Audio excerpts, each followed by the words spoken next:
As we start doing web application testing, there's actually a number of things you can do inside your browser without having to rely on external tools. And there's actually a lot of usefulness here because you're going to end up needing to do a lot of manual checking and maybe doing some follow-up tests in addition to some of the automated tools. So there are different extensions or plugins you can get for different browsers. And I'm going to start with Chrome here, and we're going to take a look at the extensions that Chrome has available. So I'm doing this on a Mac at the moment. The extensions for Chrome are really supported across the different platforms. So in this case, I don't actually have any extensions on here, and I want to go browse the gallery, and that's going to bring me up to the web store for Chrome so I can take a look at the extensions.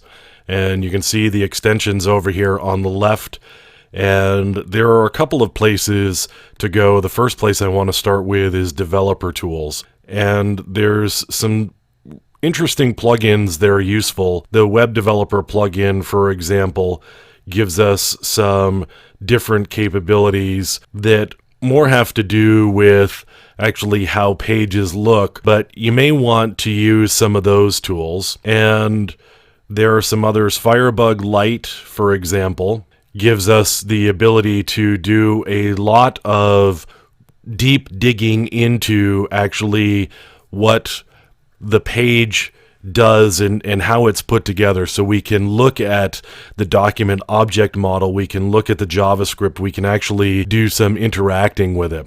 So if I want to actually install it, I just do add to Chrome, and it's going to do an add here, and we're going to go download the plugin, and then it's going to do an install, and you'll see I've actually got a little bug up here where I can make use of that. And we'll take a look at actually using some of these tools a little bit later on.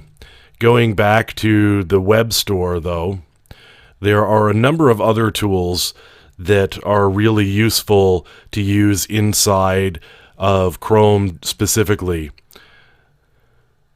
So you may want to look at XML in a more user-friendly way. If you're dealing with a web application that does XML, that's one that you can do. This one gives you the performance of the web applications. So if the test that you're doing, you're concerned about the speed or usefulness of the application, you could make use of that plugin.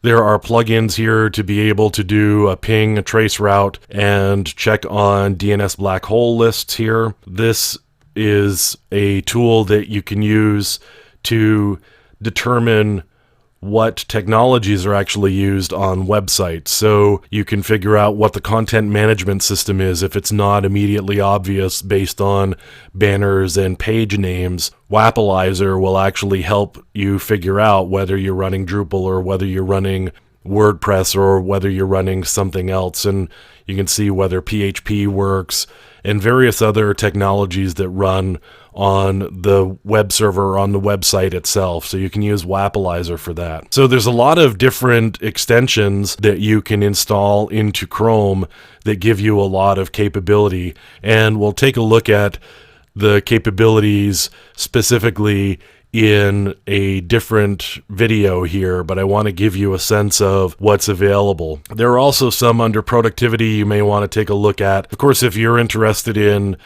extensions that don't relate to ethical hacking or penetration testing, there's certainly a lot of other extensions that are there, but there are some pretty good extensions for Chrome. And as I said, there's really a lot of extensions for Firefox in order to be able to do some of this stuff, and we'll take a look at those next.